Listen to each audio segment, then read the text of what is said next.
show not just human but also animal as well. So we have 48 horses that perform in the show every single night. We also have cattle. We have Santa Gertrudis cattle, we have Longhorn cattle, we have a herd of merino sheep, cattle dogs, so a huge range of animals in the show.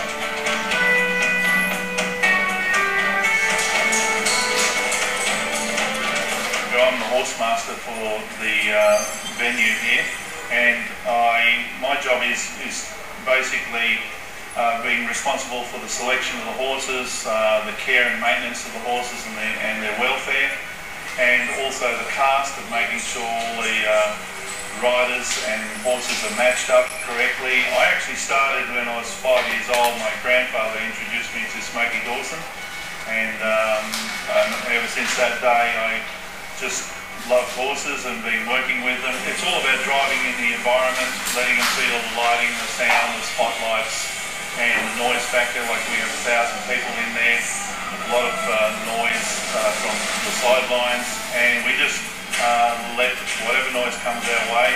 The horses have to get used to it. There's no earplugs or anything, and it's just preconditioning all the horses to the environment that they're going to be working in.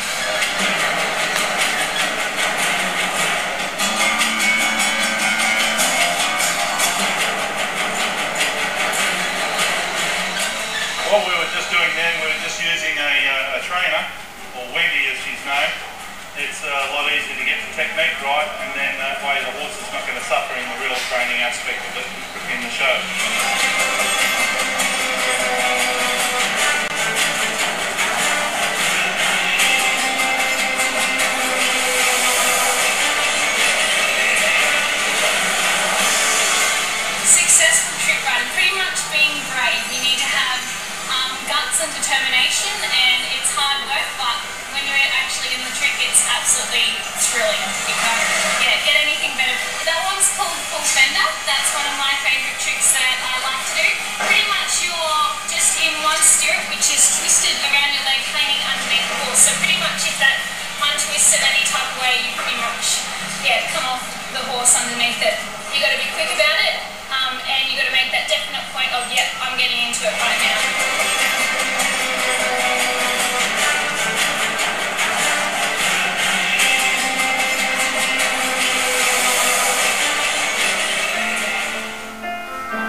6 months or more for me to adapt to him and him to get used to me and so on. So it's sort of, yeah, I mean, he's a horse with a lot of attitude, which I probably like about him, you know. He's not a dull horse in any way. He's always trying something on you all the time. His main factor that we use him for is for the liberty work that we do with him in the show, which is it's a pretty big liberty act, and there's a lot of trust put in the horse itself. Well, the liberty routine is pretty much no age. You're not using any aids such as lead ropes or whips or anything like that sort of thing. It's a free going thing between yourself and the horse, and it's all rewarded with basically food rewards. You know, there's no whips to keep it in control or whatever it may be. You know, it's pretty much it's a free thing that's going between yourself and the horse. And to see a horse running probably 20, 30, 50 metres straight to you and nothing else, it's pretty spectacular to watch. We're showing the compassion and the compassion side of things with Tommy Woodcock and Farlap, or Bobby as Tommy used to call him, and showing just the bond between the man and horse.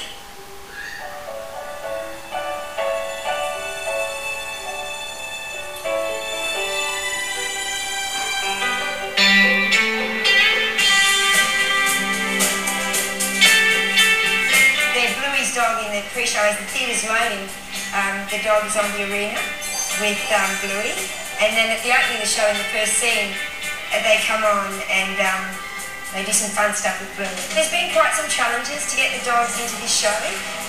Perhaps the biggest challenge has been the noise factor.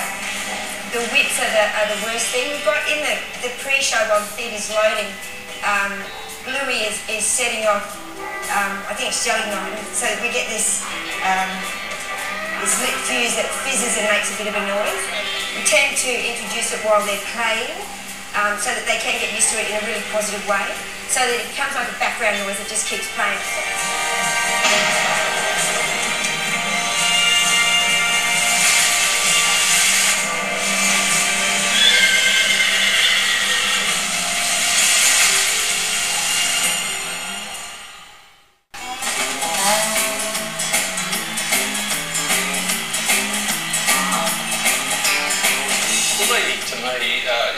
Is the epitome of Australian outback country singing. He's extremely talented, and most of the songs that we use, like Boys from the Bush, for instance, blend beautifully into the segments and sequences that we've built within the show. It's been going on for many years now, as far as the songwriting component of it, and Garth Porter and myself have worked with Bruce Rowland on putting that all together since the original production. I wanted to put a song in about Parlour, and apparently it wasn't on the agenda to have that specific song in the show, and I said to Shane Phillips, I said, mate, I feel I've got something, I want you to come over to my place, I just want to play it to you and then tell me what you think. So he came over and I just sort of hummed and, mouthed my way through some of the lyrics. As I was doing it, the goosebumps were going up my arms, and I looked over and the same thing was happening to him, and we got the song in the show. He's a hero to a nation, the toast of glory days, the champion of the background, the brave. He's written some music specifically for us, but he's also taken some of his songs and adapted them for our purposes. So his Boys from the Bush, he's added in Bush Dancing Horses segment, so that the horses can bush dance to the song, so they get to do the horseshoe shuffle in the show. Now it's time for the horseshoe shuffle. Turn to the right, boys, bring them on around. And now walking straight to the end of the ground.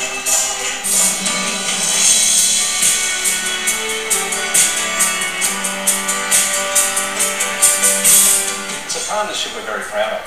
In fact, when we were first approached to be involved in putting something together that was quintessentially Australian, and John Menzies and the whole team here at Outback Spectacular started to discuss it with us, it was just such a natural fit.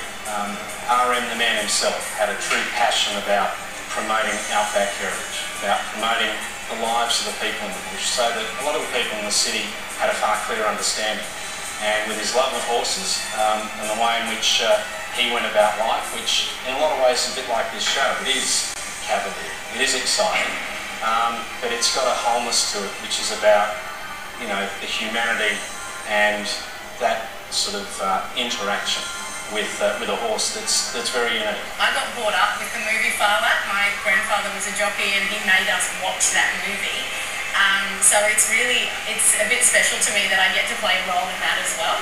This show really does not only educate and entertain, but I think it highlights and promotes for all of us what is great about Australia, and that's the people. I got to know Tommy Woodcock pretty well when I was making the movie, and he was a darling of a man and very emotional, and just loved that horse so much. And so it's a real personal favourite of mine. It's such a great story. I think having a chance to revisit it again, but in quite a different format, was really interesting.